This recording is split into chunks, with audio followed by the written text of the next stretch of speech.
Assalamualaikum dan salam syurga sayang, bersama saya Alfairis Jemurin. Berita utama, Pusat Transformasi Luar Bandar RTC Sampat di Sebuyau akan dinaik taraf sebagai hub digital mini. Menteri Utiliti dan Telekomunikasi Sarawak Datuk Julaihi Narawi berkata pihaknya sedang meneliti pelbagai usaha untuk menaik taraf pusat tersebut. Menurutnya RTC Sampat berada di kawasan strategik serta bersebelahan dengan pusat penjaja dan pusat pengumpulan mini. Sebab kita nak nanggap kemungkinan convert this area into kemudahan yang boleh menyediakan misalnya untuk digital mini hub mini hub.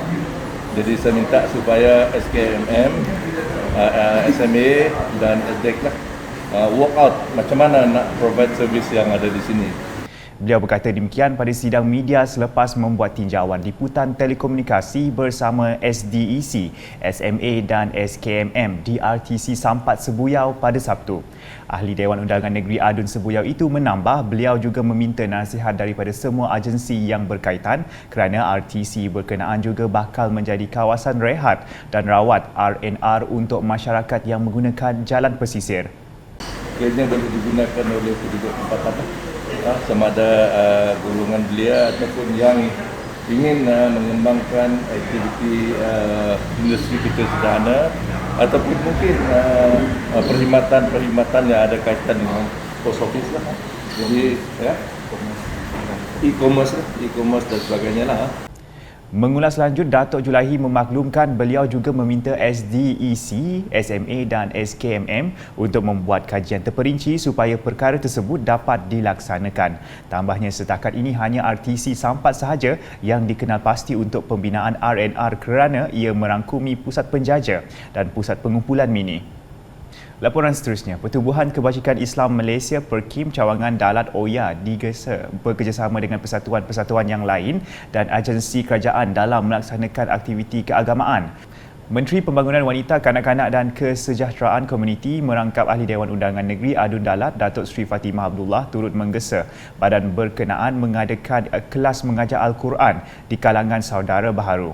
Bercakap pada Majlis Perasmian Mesyuarat Agung ke-28 Perkim Cawangan Dalat Oya di Kompleks Kebajikan Dalat pada Sabtu, beliau menambah badan itu juga harus sentiasa berpandukan misi dan visi tujuan penubuhannya. Pada majlis tersebut, Datuk Seri Fatimah turut menyampaikan cek projek kecil luar bandar MRP Dalat fasa kedua berjumlah keseluruhan RM104,500 untuk tujuan seperti berikut.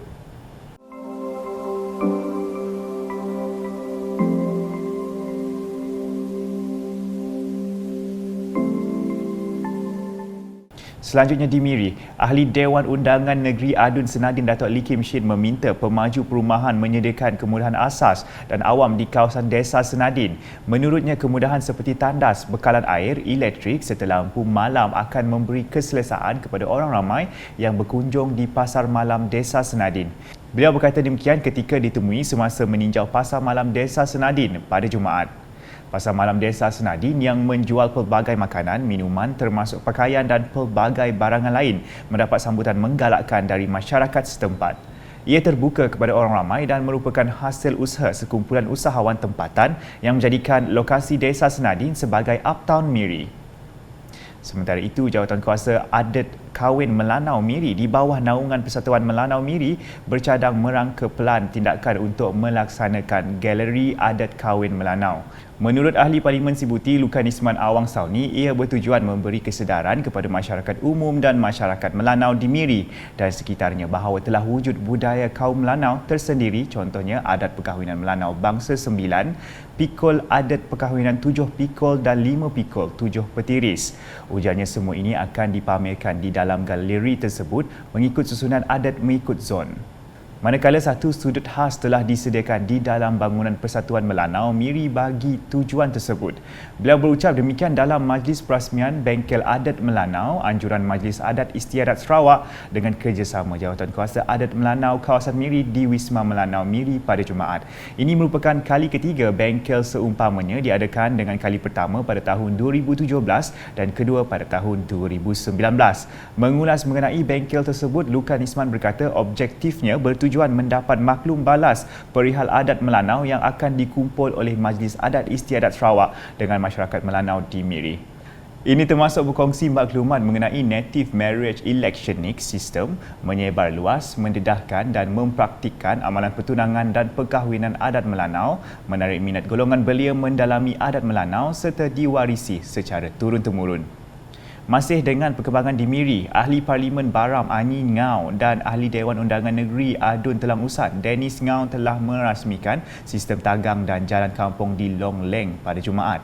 Ini merupakan kali pertama penduduk kaum Penan di Long Leng dalam kawasan Apoh dikunjungi dua wakil rakyat secara serentak. Pada majlis itu, Ani dan Dennis telah merasmikan sistem tagang milik Ketua Kampung Maister Loli dan Jalan Kampung. Menurut Maister, projek tagang ini telah dilaksanakan hampir 5 tahun dan kini telah membuahkan hasil dari ternakan pelbagai jenis ikan.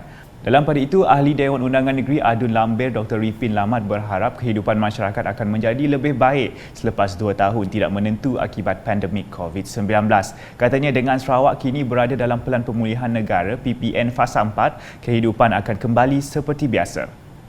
We hope this year, tahun harimau ini, kita punya kehidupan, kesihatan akan lebih baik daripada tahun-tahun yang lepas. We know that 2 years we are facing a difficult life, keluar business teruk, semualah.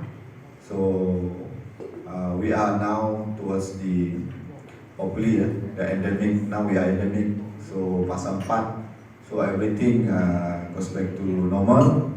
Tapi jangan lupa lah, we still have to follow the SOP. Beliau berkata demikian semasa berucap dalam Majlis Makan Malam Tahun Baru Cina di Hotel Marriott Miri pada Jumaat.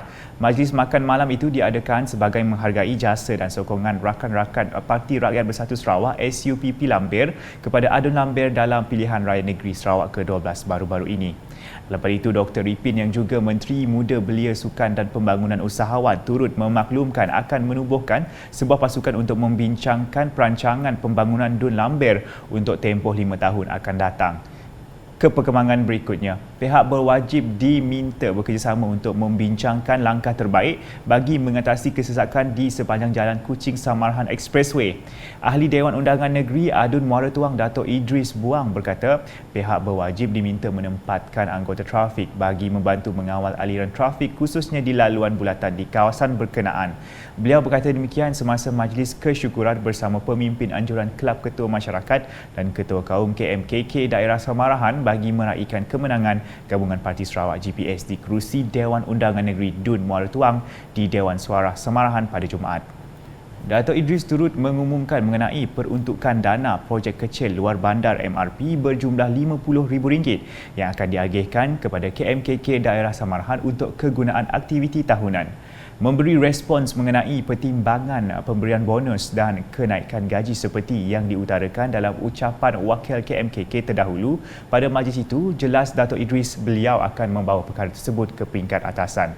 Beliau juga bersetuju sekiranya Kerajaan Negeri dan Kerajaan Persekutuan mengkaji semula imbuhan atau gaji KMKK memandangkan mereka juga berdepan kesukaran sepanjang pandemik COVID-19.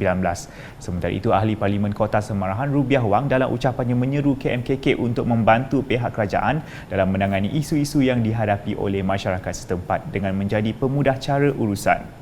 Tegasnya KMKK harus menyampaikan maklumat-maklumat yang sahih dan berasas supaya tiada kekeliruan yang timbul di kalangan masyarakat, lebih-lebih lagi berhubung isu semasa maupun inisiatif kerajaan negeri. Balik ke perkembangan COVID-19 dengan Sarawak mencatatkan sebanyak 18 kes positif baharu pada Ahad, meningkatkan jumlah kumulatifnya kepada 252,625 kes. Kes-kes tersebut dikesan di 8 daerah dengan 1,007 kes, Kuching 5, manakala di Bauh, Samarahan, Kapit, Muka, Beluru dan Sebauh masing-masing 1 kes. Jawatan Kuasa Pengurusan Bencana Negeri JPBN Sarawak menerusi kenyataan medianya menjelaskan terdapat 6 kes dalam kategori 1 manakala 12 kes dalam kategori 2. JPBN Sarawak turut memaklumkan tiada kes kematian direkodkan. Sekian edisi Tengah Hari bersama saya Al-Faris Jemurin. Berita lebih lanjut boleh didapati di semua platform media sosial UKAS termasuk portal ukas.sarawak.gov.my dan UKAS Channel di YouTube. Salam UKAS.